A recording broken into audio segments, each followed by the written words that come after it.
very good afternoon to all. I take immense pleasure in welcoming all the students for this exclusive webinar on competencies of the 21st century. Flame Upskill's primary goal is to assist high school students like yourself in developing critical skills for their learning and growth. In this series, you will explore areas outside your high school courses, which will help you in building your profiles for higher education. Now, please note, attendees who complete the entire session will be given a letter of participation. You will receive this letter by next week. I'll post the link to the feedback form in the chat section towards the end of the session. You must fill it in order to receive a letter of participation. This is a required procedure. Okay, today's session will be taken by Professor Shalaka Shah. Professor Shah is an assistant professor of psychology at the Department of Social Sciences, School of Liberal Education. She's a passionate psychologist and a licensed competency development coach. Professor Shah has been a business excellence researcher through her work as a postdoctoral fellow in business leadership education and competency development at the Steinbe School of International Business and Entrepreneurship, Germany. She has earned a doctorate in work-life balance and career success from Ludwig Maximilians University, Munich, Germany. Her PhD focused on the positive aspects of work-life interface theoretically, known as work-family enrichment. Professor Shah endeavors to cooperate with international universities and/or companies for conducting cross-cultural research on work-life balance, competency development, and business leadership education. It's a pleasure to have you amongst us, ma'am. I'm confident that the students will feel more knowledgeable by the end of the session. Along with ma'am, I'm Parth Basankar and my friend Arshit Murli. We are the moderators for this session. We are student ambassadors, which is a small section of Flame University, which focuses on connecting the university to the outside world.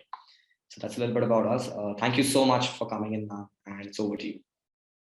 Thank you so much, Parth, for a very short introduction. And I'm also sure that students will definitely know more about competencies and about why they are important and how in the 21st century, competencies have gained even more importance. So I have planned the session in a way that students will not only get some knowledge, but also will get a direction to think about who they are and what they want to be, and what is, let's say, a very open-minded process of doing that, right? Because there are a lot of people who give advices to students, relatives, parents, friends, and then it's a bit confusing to know, okay, what exactly I want to do. So I hope that this session will, give them more insights into who they are, because we also have planned a small personality test that the students should take so that they understand what kind of personality they have. They will also know about 64 different competencies, and they will also know how to get information about a certain career that they want to choose, right? And how all these things are interrelated, the personality, competencies, and choosing a career, how they are related, right? So my session will focus on giving them a perspective, a more holistic way of looking at things. They are not, of course, going to get anything ready-made from me saying that, okay, if you want this job, then do this. But it's more about a line of thinking that students would definitely benefit from, right? So thank you very much for the introduction again, and thank you both of you for moderating this session. And the other students should know that at Flame, we have very student-driven programs. So Archit and Parth are, very sort of popular ambassadors. I've worked with Archit also before. So it's a nice university from that sense that students drive things. And I think this is, again, one of the important competencies that I am going to touch upon today, right? So should I start? Like, can I share my screen now? Yes, ma'am. We look forward to the session. Right.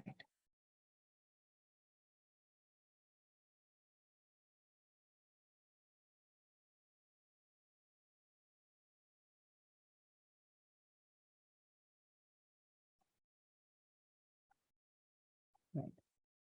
Is my screen visible properly? Yes, ma'am. It's visible. Yeah, okay, great. All right, so maybe I can just keep this like this. Okay, so to begin with, the theme sounds a bit complex, but I'm going to try and simplify it for the students to understand the different aspects of competencies, right? So I just have a small sort of a list of agenda, right? What can you expect from this session? So I will start with introducing abilities, skills, and competencies, and we will understand what are the subtle differences between these. Are all the three important, or are competencies more important than these, right? So I will be talking a bit about that. Then we will understand what competencies actually are.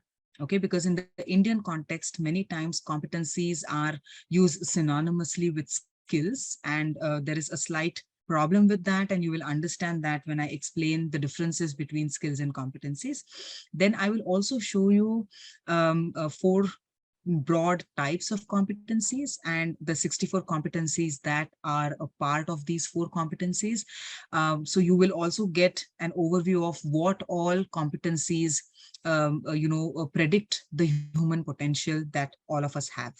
Then I will be requesting you all to participate in a personality test, which is an online test by Carl Jung, one of the Swiss psychologists who has created this test. So the participants today will also know which category of personality they belong to, and that can also help them to understand what kind of careers, let's say, could be suitable for their kind of personalities.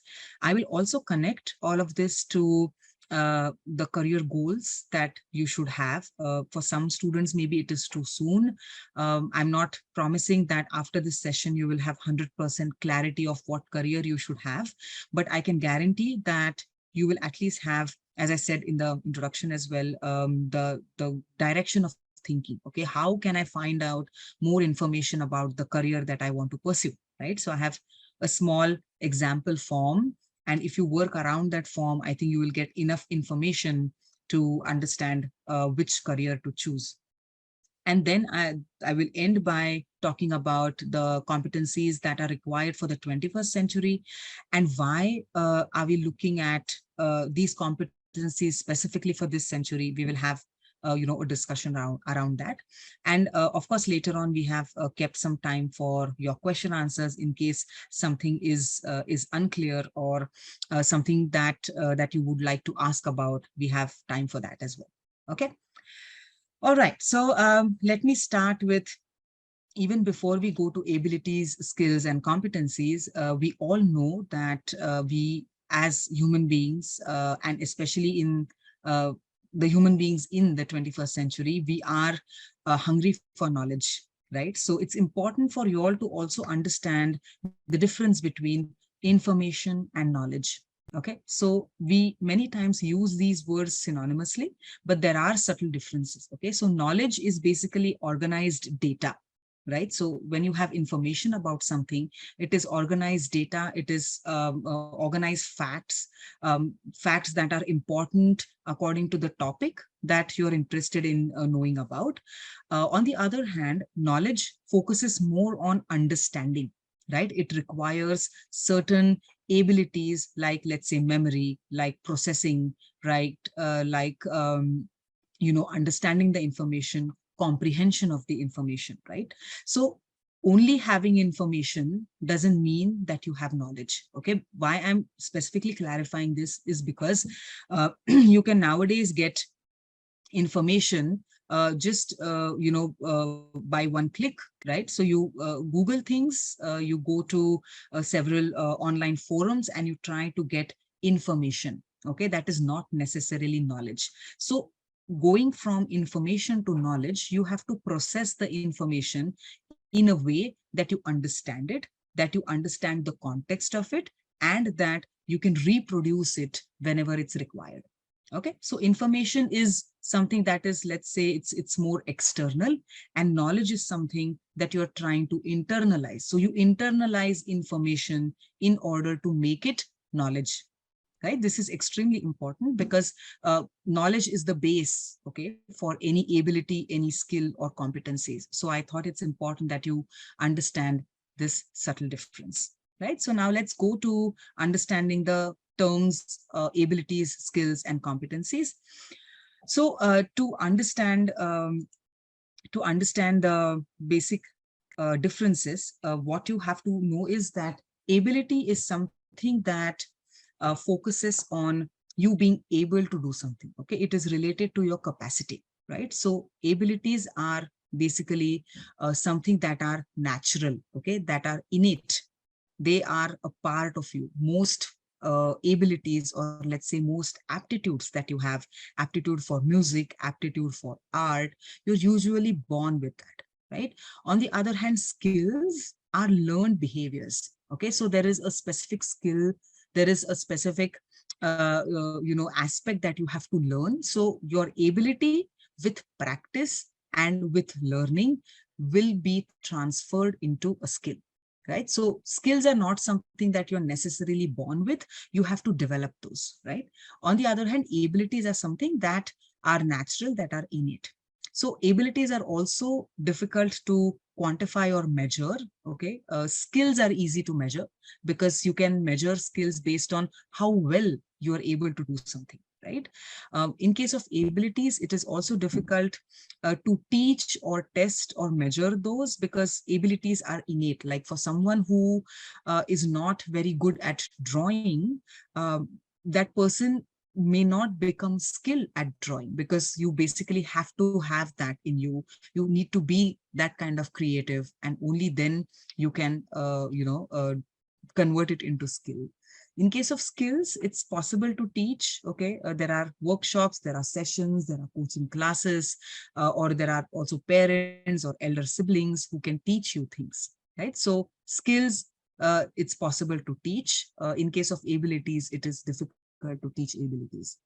And the last difference is that abilities can be acquired without formal instructions. Like if you observe children, children learn a lot of things without formal instructions, right? So you need not attend a specific class in order to do that, right? So being able to eat on your own is an ability. And later on, with practice and help from parents, a child learns to eat properly, or tries to eat without spilling the food or the drink, right? So skills are developed through training, or they are developed through personal experiences, right? So we cannot say that abilities and skills are the same. I would say that they are interdependent, because if you do not have an ability, you may not be able to convert it into a skill, right? Therefore, we always focus on sharpening your skills rather than sharpening your abilities, right? So an example could be you learning to bicycle, right? To cycle. We all have learned that as a child, to balance and to cycle without falling. So the first few times when you cycled, that was your ability, right? Later on, now as adolescents, when you try to cycle, you have mastered it and converted into a skill. Now you can also bicycle, let's say in darkness, or let's say when it's too dark, you can easily cycle, or even if it's raining a bit, you can manage to cycle without falling, right? So that becomes your skill. Okay, so it's important also, if you see the different examples that I've given here. Okay, you can see that some are abilities and some are skills. Like for example, speech, okay, is something that you are naturally born with, right? So that becomes your ability. Okay, but fine motor skills are something that you need to be trained for. Okay, picking up things, lifting things. If you are, let's say, into drawing, or if you are interested in craft, okay, you're using fine motor skills for that. Recognition of, let's say, colors and shapes is also something that is a sort of a skill, because that needs to be taught to you formally, right?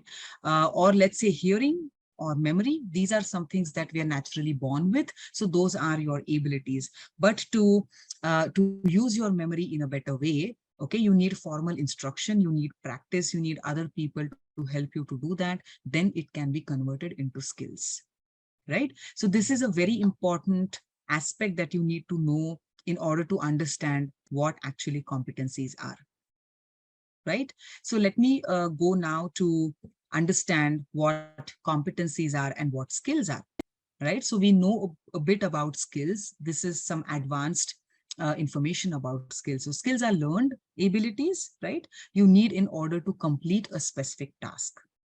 In a case of competencies, competencies are the skills, knowledge, and abilities that make you successful in a job, right? So now you understand that competencies are an amalgamation, a combination of skills, knowledge, and abilities. So if you just have an ability, you may not be competent, right? You need correct knowledge, you need enough skills in order to say that you're competent in doing something, right? So skills indicate what type of talents or abilities an individual needs in order to complete a specific task. On the other hand, competencies indicate how a task is performed effectively and successfully, right? So the quality of your job, the quality of the job done is going to be determined by the competencies and not only skills. The third important a point, which is also like an example. So a skill is handling accounts, for example. Okay, so when it comes to finance, it's about handling accounts, computer programming, and writing tenders are skills that you can learn in a job. Right. On the other hand, competencies could be problem solving, negotiating, strategic planning, because these are higher order skills, right? So problem solving is not only understanding the problem and coming up with solutions, but it requires a lot of other mental processes like decision making, making the right kinds of choices, having holistic thinking, right? So competencies, in a way, are more complex as compared to skills, right? So skills are mainly the hands-on kind of practice, the hands-on actions that you have to take. But competency also means that you need enough knowledge about it. You cannot solve a problem if you do not have enough knowledge about it, right? And you also need to know, in case you can't solve that problem, you need to know who is the person you can go and approach in order to take help to solve this problem, right? So competencies always operate in a context. Skills are very, very specific to a task or to a specific job, right? So this was the difference between competencies and skills. So up till now, we discussed the difference between information and knowledge, because now you understand that knowledge is the word that comes again and again in our discussion. And we then also looked at how abilities and skills are interdependent and how skills are built upon a specific ability. And now we are considering how competencies are encompassing all these three aspects: knowledge, skills, and abilities, right? So whenever someone says that, I have a competency for something, it means that that person can perform a specific job or specific task effectively and successfully, right? It's not only that you get the job done anyhow. We are talking about a certain quality standard. We're talking about excellence here as well. Okay, moving on to a clear definition of competencies and how a competent person sort of stands out from the crowd. So you need not only be highly skilled with something, you need to be competent with that specific aspect. So competencies are defined as the ability to act and react. Okay, I'm going to explain each and every word because it's important. When we say act and react, reaction comes from your psychological processes, right? So how you feel about something, what you think about a given situation, a given person. And action is your actual behavior, the steps that you take in order to finish that task, right? So your competencies are abilities to act and react, but how? In a self-organized, creative way. Okay, so what do you mean by self-organized? It means that it talks about the kind of approach, the kind of attitude that you should have when you're approaching a problem or when you're approaching a thing. And it also means about how well you are planning things for yourself. Are you good at time management? Do you understand what to prioritize right now? Are you able to do hard work? Are you able to do smart work, right? So self-organization meaning whether you have enough control over yourself. Can you regulate the way you are thinking? Can you regulate the way you are acting? That is defined by the self-organization. And creative way, of course, because many times you have problems that you have not handled before. Okay, so you many times have to come up with a creative way to get a solution to that problem, right? So competencies are the ability to act and react in a self-organized and creative way when in the face of new, non-predictable, open situations, right? So you being able to do something in normal situations wherein you are not stressed or you're trying to do something that you're already good at, okay, those things are not new. The new, non-predictable and open situations are the things that you have not done before. Like, for example, after your school, when you will enter a college, okay, and I hope that you get admission to your dream college, but once you go there, that is a new situation for you, okay, and it is non-predictable. You know fairly how it is going to be, but you don't know exactly how it is going to turn out, right?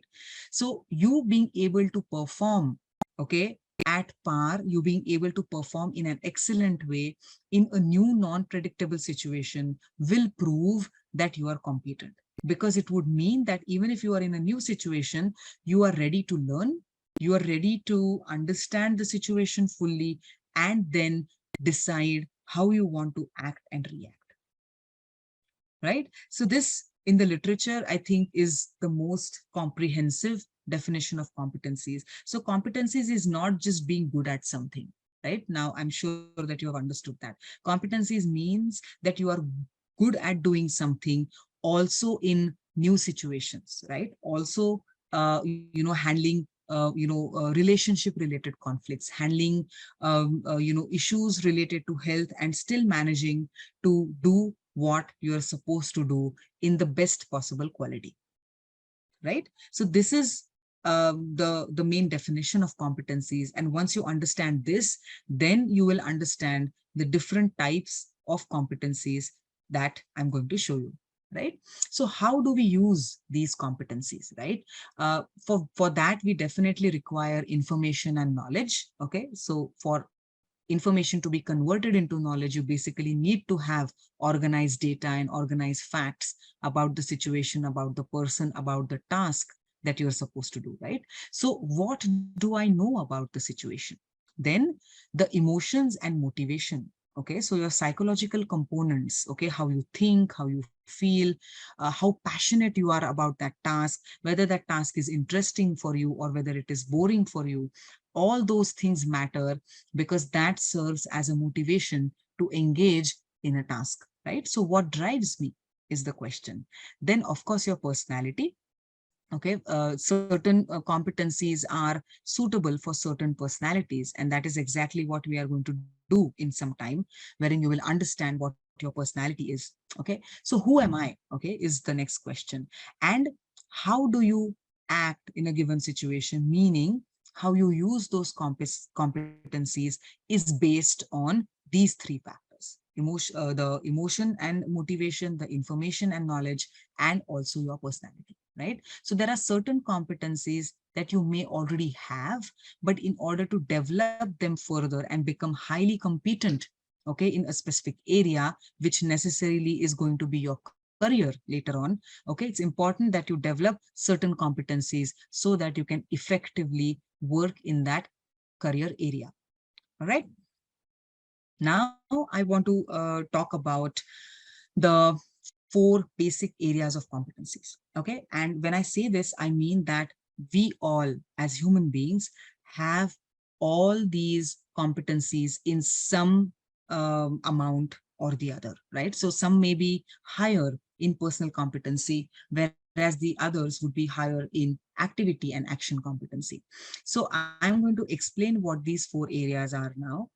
So your personal competency is basically your psychological processes, right? So how your memory functions, your intelligence level, your general intelligence level, also your attitude, your beliefs, okay, how loyal you are to your tasks, your hard work, your smart work. So things that are a part of your personality are included in the personal competency, right? The second one, as you also see from the picture, it says activity and action competency. So what are the competencies that can put you into action, right? So you have knowledge, you have skills, you have abilities, but you need to put all those things into action, right? Only then you will be able to achieve your goal. So action activity competency focuses on, let's say, how much initiative you take in doing things, your learning ability, okay, the way you take decisions, even if they are smaller decisions about what to do right now. If you have 2 hours at hand, what do you choose to do in those 2 hours? Are you only on connected to social media, either on Instagram or WhatsApp or Facebook, or are you using that time to read books, engage in community work, spend time with your pet, or help out at home, right? So these are the different activities and these are the different actions. And the activity action competency focuses on how you put yourself in the doing mode. Okay. The third one, which you see over here, and also the picture tells you, is the technical aspect. Okay. The methods and professional competency. This part is still not largely applicable to your age because you're still not working, but you're already working towards a good education, which definitely you plan to transform into a good career, whatever you choose to do, right? So the methods and professional competency in your case would be the knowledge that you have of different subjects right now. Okay, you are studying so many subjects in your schools, in your junior colleges, in your colleges, which serve as the methods. So which could be something related to, if you're doing a project, you are working on a specific concept, right? And that concept serves as the methods and professional competency. So you know what the project is, you know what needs to be done for the project, what scientific methods you're using, what concepts you are using. If you're preparing, let's say, a poster or a chart or a 3D model for your project, all the information and all the skills, okay, that you require, you need a proper approach, you need a good teamwork, right? All those aspects are important in the project. So the fourth one, it's called socio-communicative competency. And as you see from the picture, it is about your interpersonal skills. Okay, so how well do you work in a team? How good are your communication skills? Are you able to collaborate with people? If you're participating in months, then it is also about how well you can debate, how well you can put across your point without being derogatory to the other person, without insulting the other person, right? Are you able to understand other people's perspectives? Are you tolerant enough to understand others opinions which are not similar to yours, right? So all these different aspects would come under socio-communicative competency, right? So we saw in the earlier slide the competency definition, okay, what competency means. And now we are looking at 4 different areas of competencies. Now on the next slide, what you're going to see is an overview of 64 different competencies, which are categorized under these 4 basic areas of competencies. Okay, so here, as you see, the first one above, these 4 boxes are related to personal competency. Okay, this personal competency is, the personal competency is related to, let's say, creative skills, your openness to changes, your readiness to learn, holistic thinking, how reliable you are, okay, how to what extent can you follow discipline, are you able to help others, okay, are you focusing on your personal development, okay, how independent you are when it comes to doing certain things. Okay, so loyalty as well. Okay, so your ability to act honestly. So all these 16 competencies that you see here are a part of personal competence. The second one is the action activity area, okay, which talks about, as I said, it talks about your initiative, your ability to withstand stress, okay, your creative drive, optimism, also your consistency in doing things. Are you able to lead with target in mind in case you are in charge, okay, in your schools for specific projects, or if you have a role of a leader, are you able to do that with keeping that target in mind, meaning whether you are able to achieve the goals that were set for your group. Then we have the professional and methodological competency, which focuses on knowledge. It focuses on analytical skills. Okay. Also, when you are solving several problems, either in science or math, or also in your social sciences, you require analysis. You require, the ability to look at things from an analytical perspective, right? Are you able to assess things, right?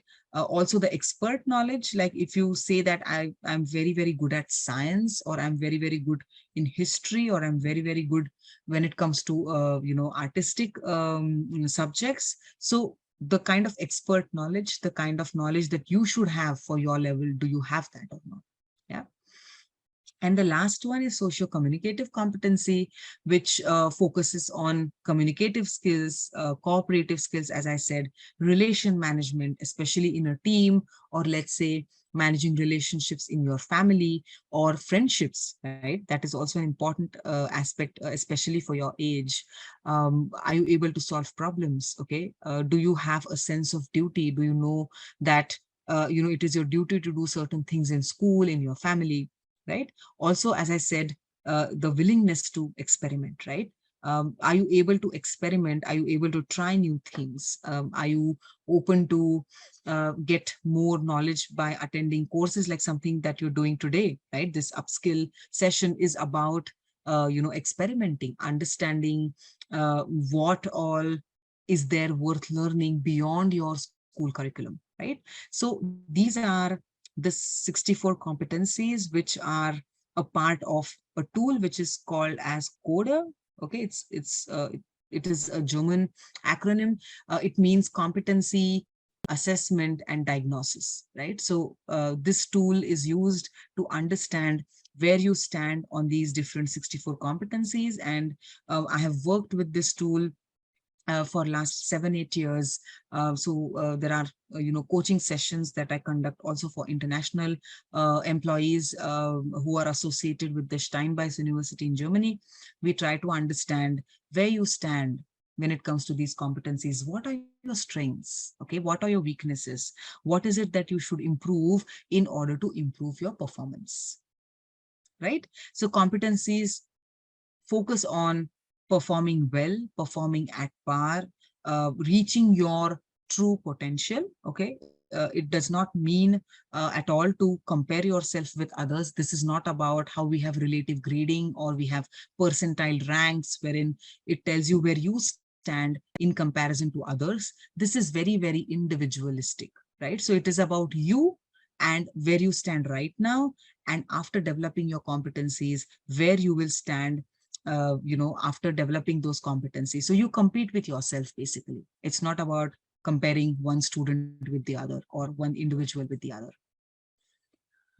Right? So this was about competencies, understanding those, the 4 basic areas, and then these 64 different competencies that can be tested. We are not going to test these right now because we have only 1 hour that is planned for this upskill session. But such kind of tools are available which sort of tell you where your competencies lie, which are your stronger competencies, and which are your areas of improvement. All right, so let's proceed. I want to show you a small video which will sort of sum up, this discussion about competencies, and then we will look at personality and understanding how to form career goals later on. Okay.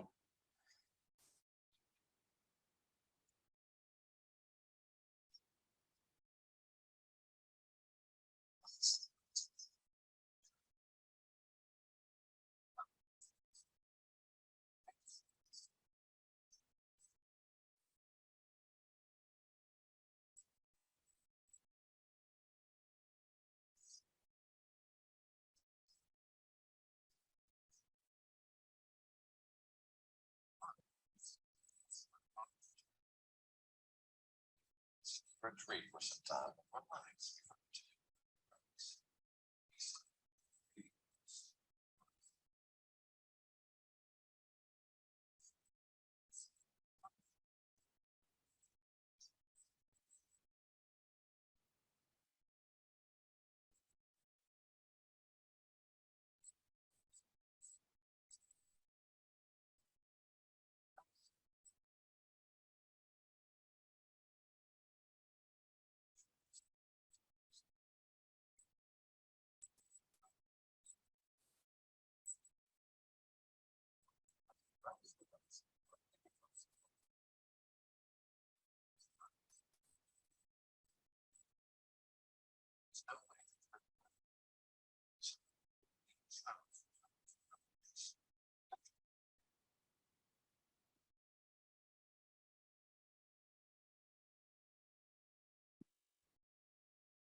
Started off.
All right. I hope you all enjoyed the video. I think it's the story that all of us know. Okay, we have learned it in our kindergarten, and we knew only the first part of it, right? But I think if you look at the concept of competency, you will understand that it is about identifying what your core competency is, and also understanding that your competencies sort of can change in the sense that if a situation demands that someone else takes the lead and you have to follow, that also is an important competency, because that would come under the socio-communicative competency, right?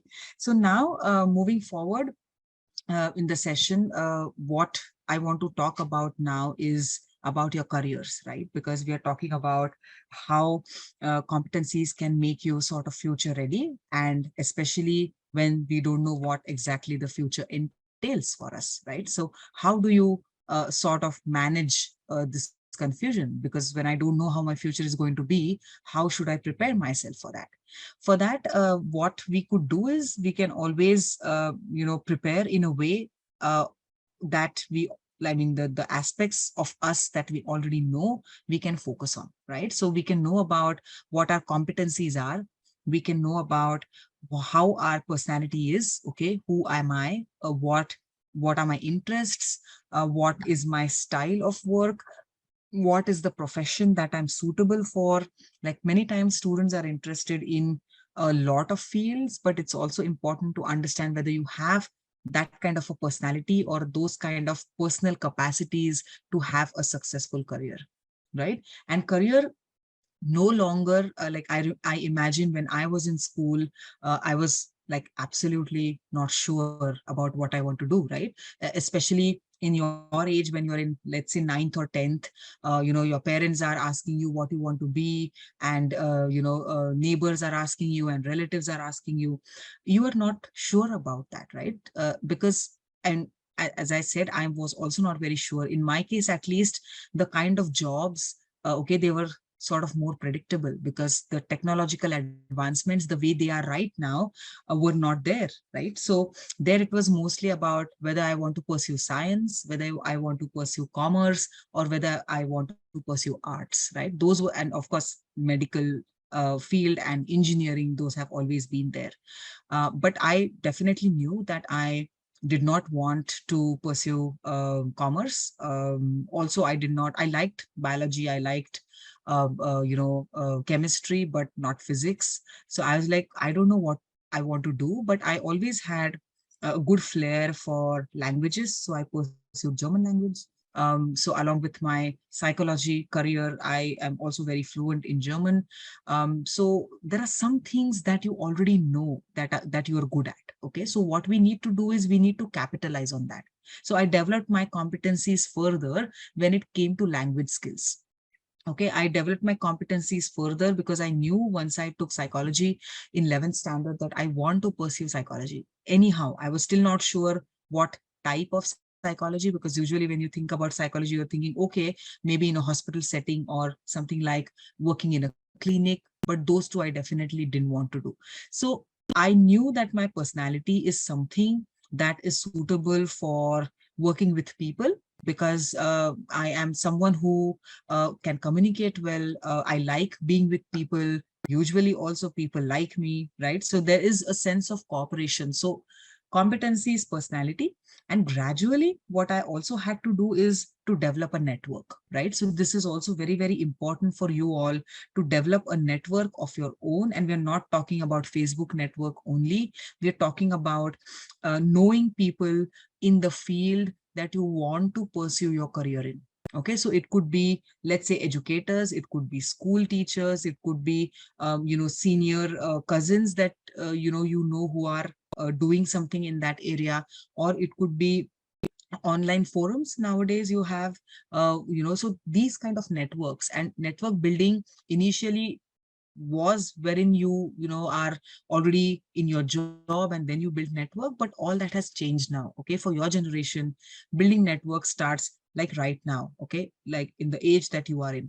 Okay, so it's important that you have connections that can help you understand more information about that career, to get a hang of what is it to be, for example, a software developer, or what is it to become a social worker, or what is it really to become a civil engineer, right? So you think that, okay, they are only building, they are constructing buildings, but civil engineering is not just limited to that, right? So it's important to understand who I should contact in order to know more about these careers, and not just paying money to a career agency, this career guidance agency, who will tell you that, okay, please do these tests and this is the best career for you. That is a very old school formula. Don't necessarily only follow that. That is good because that gives you a third party view about your career, but what's more important is to talk to people who are already working in that career, okay, to understand, get first-hand information, to understand their experiences, and then see whether you can imagine yourself doing that in your career or not, right? So career goals, creating career goals, it's not only about deciding that, okay, for example, you have a family business and your parents want you to continue that family business, and you feel a kind of you feel obliged to follow what they're suggesting. It would be interesting to also talk to other businessmen and see what their experiences are, and then decide whether you want to do that or not.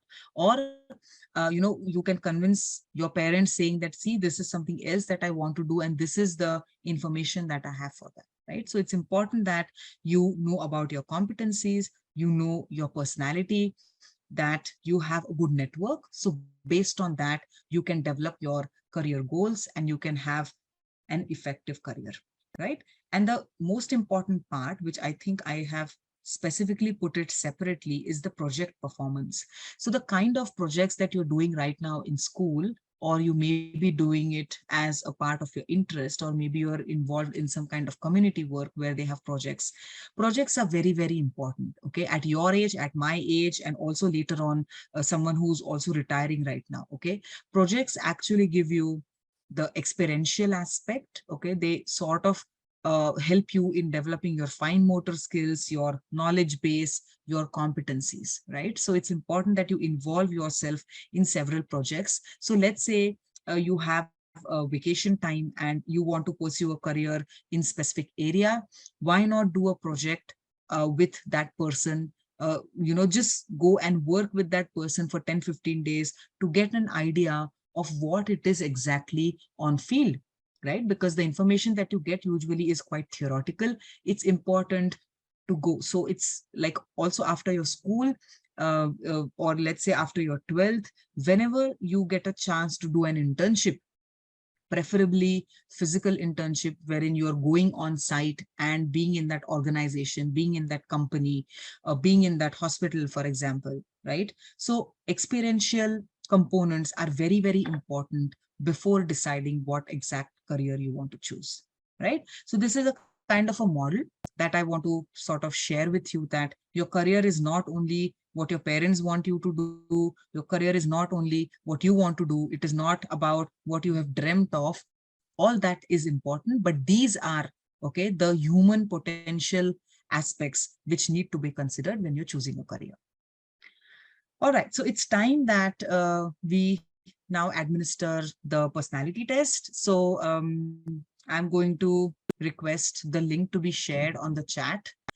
So this is a free online test. Even if it is free, it does not mean it is of low quality. As I said, it's developed by Carl Jung, one of the prime Swiss psychologists. So there are 60 questions, and there are already options given for that. You have to choose whatever the most suitable option is. Please be honest when you are doing this test. No one else has access to what you have done, so confidentiality is maintained properly. The test also does not ask for your names and other details. It probably asks for the demographic details about your age and gender and those things. So feel free to provide that information. And after you are done with the test, please take a screenshot, okay, of what your personality type is. We may not have time to discuss that in the session right now, but you can definitely take a deeper look at it, discuss it with your parents, discuss it with your friends if you feel that is important, right? So I think 10 minutes should be enough, or maybe 7-8 minutes also, because it's quite easy to do. So take some time, and then we will look at how you can formulate your career goals, right? So please take some time. Yes, Lisa, are you able to talk? Oh, wait, I can unmute you. Yes, you can talk now. Yeah, I just wanted to ask if this is similar to the MBTI personality test. I mean, the Very similar. Yes, very similar to MBTI, because MBTI is also based on Carl Jung's work. So this is Jung's typology, but it's quite similar to MBTI. Okay, got it. Thank you. Yeah, welcome.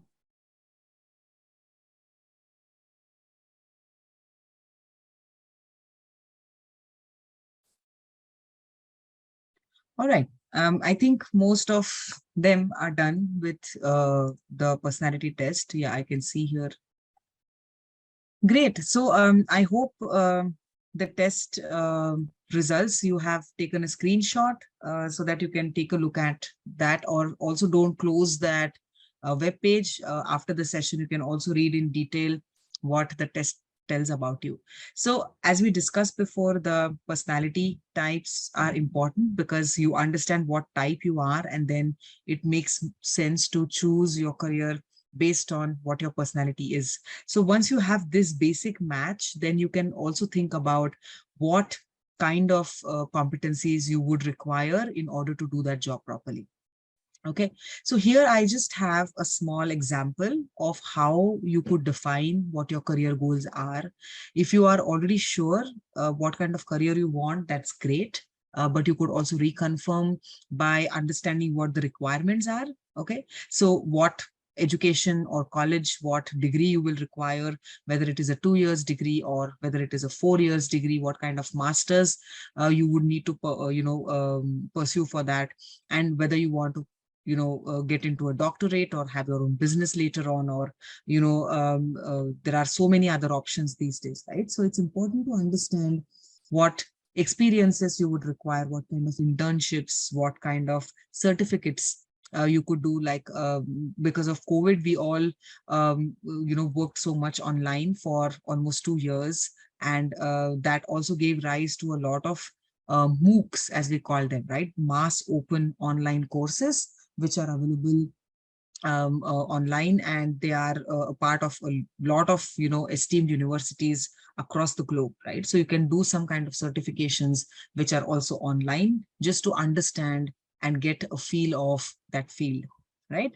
Also, what are the job duties, right? So what exactly does one do in that specific job? Okay, so don't only depend on what you read, what someone tells you. Get more data about that, right? Like talk to multiple people, talk to people from different generations, because how an engineer worked 20, 30 years back is very, very different than how an engineer works right now. Okay, because of technological development. So knowing computer related skills, or having a high digital literacy, okay, plays an important role. So understand what kind of job duties, what kind of exact tasks one has to perform on that specific job, because your job is a part of your career, right? Like you can have a career of an engineer, but your job may change, right? So it's important to understand the full context of that career, and also what exact job you're going to do. Also, try and understand what kind of average salaries these people get, or in case you are thinking of a business, what kind of seed funding you would require, what kind of profits you should expect, right? So it's probably too early for some students, but I'm saying there's no harm in understanding these things so that you can choose your career line wisely.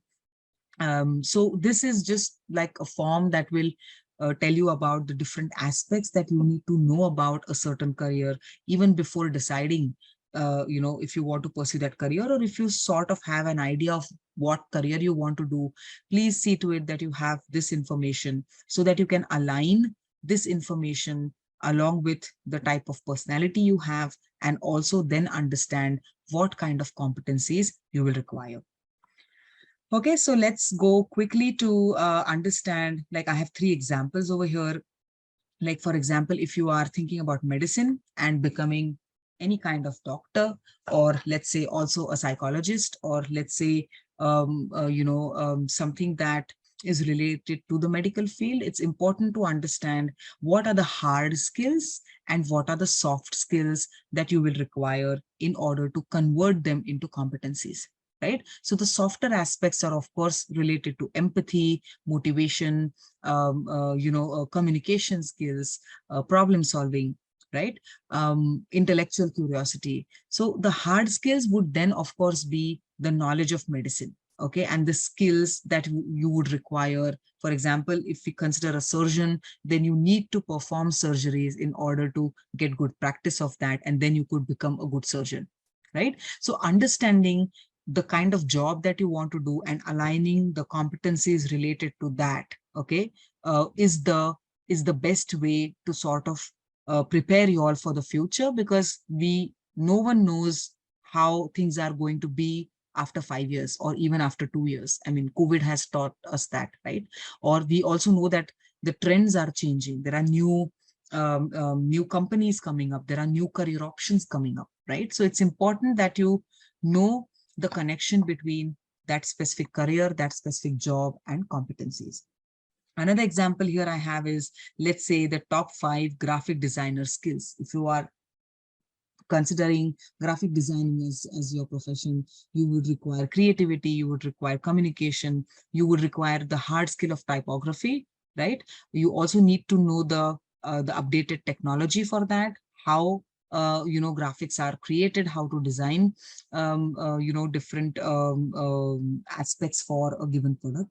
Also time management, right? So competencies are a combination of these abilities and skills based on specific jobs, right? The one here is about a sales representative. So a sales representative connected to marketing, right? Or if you want to pursue MBA later on, okay, any kind of management study, okay, would require these specific competencies. So product knowledge, customer service, data analysis, relationship building, emotional intelligence, right? Being solution oriented. Right? So these are just some examples for you all to understand how you have to bring together the different jobs and competencies. And how will you know which competencies are required for these jobs? One is you, of course, can read online. Second is you can talk to people who are already working in that area, and you can ask them, okay, what kind of skills, what kind of competencies they are using. And accordingly, you will know more about that, right? So the last aspect that I want to focus on is the 21st century competencies. So in spite of, like, irrespective of, not in spite of, irrespective of, whatever career you choose, these are the competencies that all of us are going to require. I mean, not only you as adolescents or young adults, but also, functioning adults would require this, right? So considering that the times are changing, considering that we have a lot of technology that is coming up, it's important that you are information and media literate. Okay, so it cannot happen that you don't know how to use social media effectively, right? So being financial and economically literate, understanding the financial trends, understanding the basic economics related to the kind of career that you want to do is going to be essential. Okay, being a problem solver, because of the changing times, no one has a predictable future. So there are going to be problems, and it's important that you are a problem solver rather than someone who's demotivated by the hurdles and problems that you come across, right? A communicator. And when I say communicator, it is not only talking, but it is communicating using different channels. Okay, so it's written communication, it's oral communication, it is about using social media to communicate. It is about being in front of the person and communicating. It is about doing online sessions, something like what I'm doing right now, right? So communication is not limited to only person-to-person communication anymore. Being globally aware, it's important to know where your field that you want to pursue stands globally. Okay, what is happening around you? It's important because of globalization as a process. You all know that there are less differences, okay, amongst countries and amongst how different companies function, but it's rather a global policy. Okay, there are many things that are very similar now across different cultures and across different companies. A self-directed learner, very important, because a lot of emphasis is given on self-learning rather than someone teaching you something. So you have YouTube tutorials, you have many kind of videos that help you to decide and learn what you want to pursue. An innovator, okay, it's important that you're creative, because in the definition of competencies also you saw that innovation and being creative is very, very important. A collaborator, okay, a collaborator, it's important that you are able to connect with different kinds of people from diverse backgrounds, people from different cultures, also internationally, right? And a critical thinker, it's important that you never just accept things the way they are, but you have this ability to question, Okay, being critical doesn't necessarily mean being cynical about things, but it's about asking questions. Why? Okay, why is it this way? And that will then further help you to be a self-directed learner. Okay, and the very important one, which is in the center, is civically engaged, right? So we have so many issues that we are dealing with. We have global warming, for example. We have so many other social issues that we all are surrounded with. It's important that you do things in order to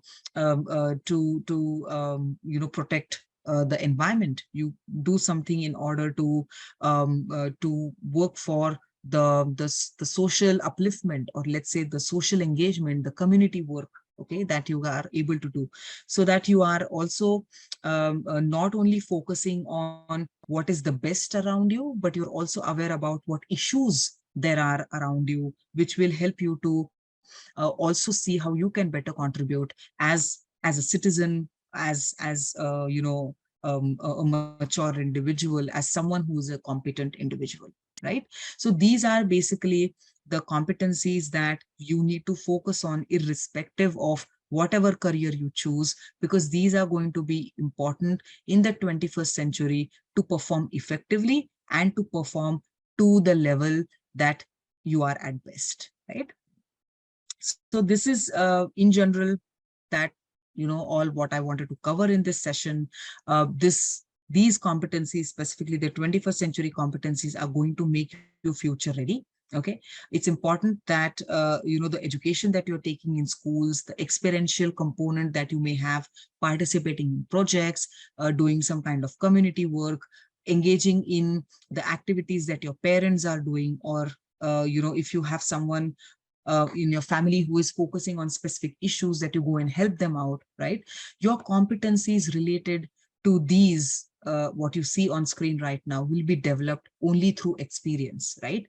And they are beyond the school curriculum to a large extent. To some extent, things are covered in the curriculum, but many things you need to be a self-directed learner in order to develop these competencies, right? So yeah, I think I have tried to cover the points that I had planned for, and now I am open to your questions. Thank you so much for your attention and for listening to me. We do have some questions.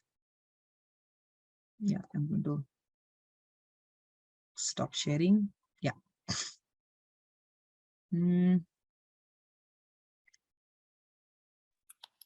So I think there is one question that had come up anonymous, which is Right. to inculcate self-discipline and self-learning within myself. But I Right. find it difficult to do the same. What should I do to develop this competency? So I think the main thing is also to check your motivation, because any change is going to happen, any habit is inculcated only if you're motivated to change. So first, see why you are not able to do that. Okay, like make a list of things that are causing problems, that are actually hurdles which you are not able to cross, right? So self-discipline also can be inculcated by incentivizing yourself. Like if you decide to do, let's say 6 or 7 hours of study, okay, and if you're able to achieve that, then you can incentivize yourself by doing your favorite thing, listening to your favorite music, having your favorite food, or going out and doing something that you really like to do, right? So self-learning, so that was about self-discipline, sticking to a plan, and that you can also convince yourself that if you don't do this tempting thing that you want to do and which is causing a problem, it's always possible to do it at a later stage. It's not that you're missing out on something, right? To follow a strict plan, I think is a very, very important competency. And about self-learning, I feel that would also be connected with the motivation aspect. Okay, what is your motivation to learn? Are you learning because you're supposed to learn, or are you learning because it is your need to learn, right? So there, I think self-learning would require more discussion. Actually, it cannot be just answered in these 1 or 2 minutes. And then do we have another question? No, ma'am, I don't think there's another question. But going on the same question that the explanation you just gave. Right, So you talked about creating self-incentives. right. So how exactly, like, so you'd given us an example, but is there any method of finding out which incentive works best? Because Yeah, incentive shouldn't basically damage you. It should just be. exactly. Yeah, that's a very, very good question. So what I say with incentives is something that that is definitely not something that you will be dependent on in the long run. Like if you like, it shouldn't happen that you're working only for the incentive, right? That incentive is just going to serve as a small motivator for you. So that's why I didn't mention a lot of things that are quite addictive. For example, gaming, okay, or using social media, or let's say different kinds of addictions. So we are definitely not talking about unhealthy incentives. I'm talking about things that give you joy, and very, very simple things like your favorite music, or let's say that you want to go out with friends. But it should just be something that you have earned, rather than something that you have just got because it is a result of something. So it's important to understand what makes you happy. And if you do something that it serves you to keep continuing the work, right? So in a way, it's your call to understand what exactly motivates you. What is it that, like how in, for example, when we are dieting, we are trying to have a weekly plan. But after that, one day for one meal, you are allowed to cheat, right? And cheating means you're not going to eat two pizzas at the same time, but you're going to then eat that favorite food, for example, pani puri, or an ice cream, or a chocolate, or your favorite sweet that is made at home, right? So that one small thing that you have to tell yourself that, okay, because I have completed these things which I was actually procrastinating, or actually I was avoiding, I'm doing those things, so I deserve to have this small part, and then it serves as an incentive.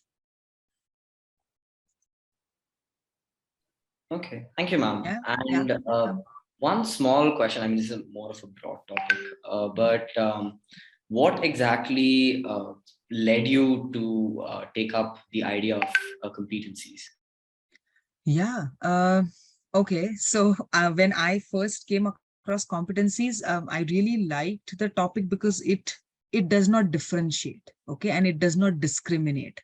We are not saying, because the way Indian education system is, it's quite discriminatory sometimes, wherein it says that, okay, if you score X marks, then you are in specific category, and if you score low, I mean, if you score lower, then it is something that you have to deal with. Okay, so competencies are not differentiating between people. It is just telling you about how you are right now and where you want to get at. So this is a very, very encompassing, very inclusive kind of an approach, which I really liked. And therefore, it can be applicable to all cultures. Like even if I did the certification in Germany, and many times I'm working with the German clients, it's still very, very it's still applicable to the Indian context. And when I say Indian context, not only the urban context, but the tribal, the rural, right? So it has no boundaries as such. So I think that was the main attraction that I had about this topic. And second thing also is that competencies can be developed at any age. That's the best part.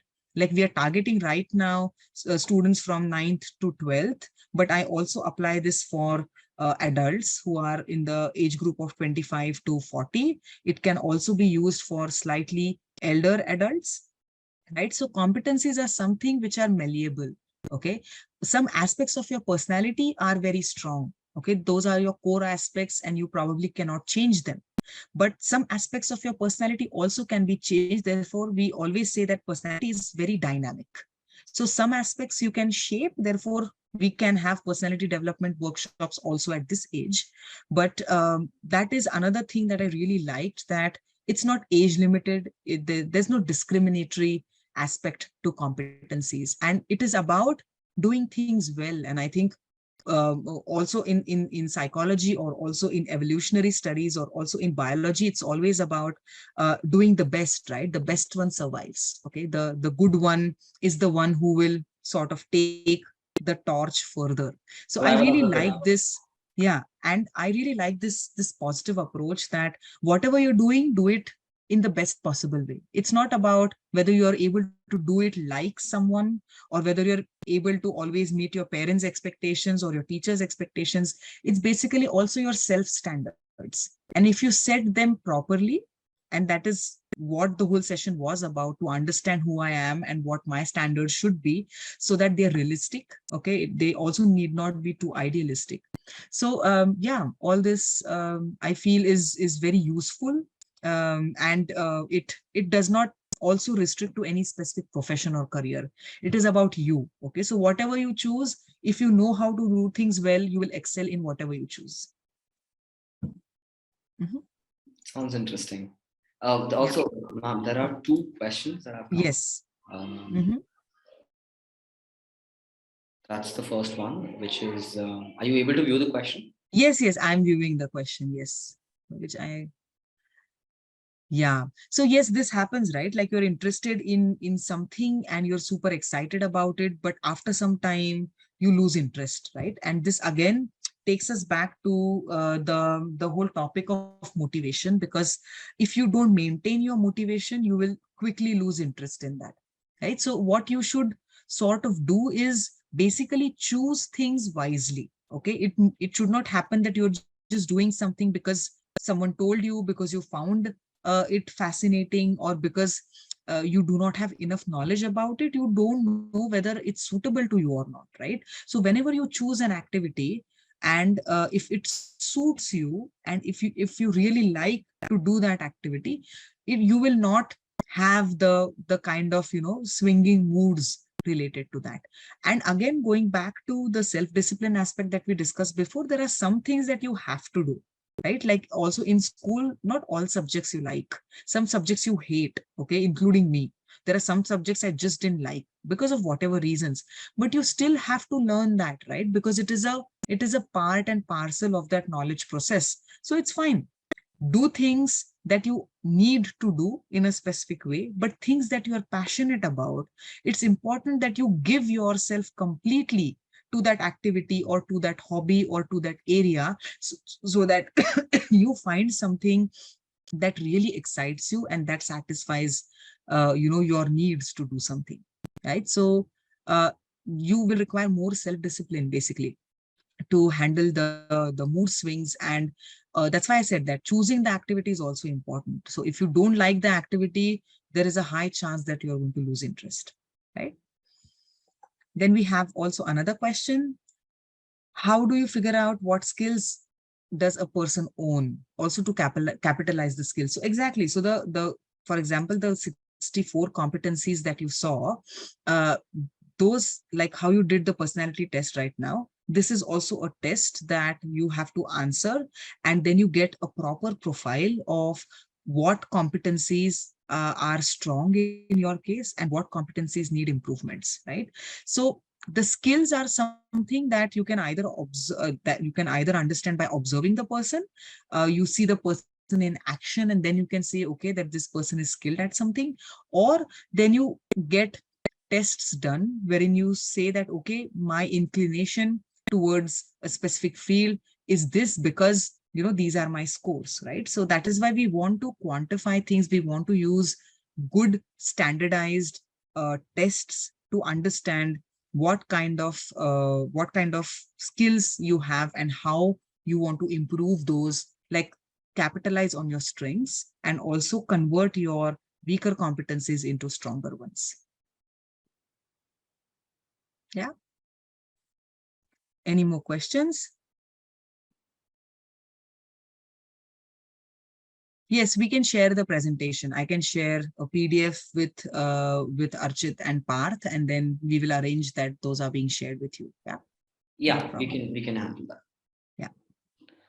I think we are done with the questions. Yeah, I think so too. And it's almost 4:30 as well, because there may be another session after this, right?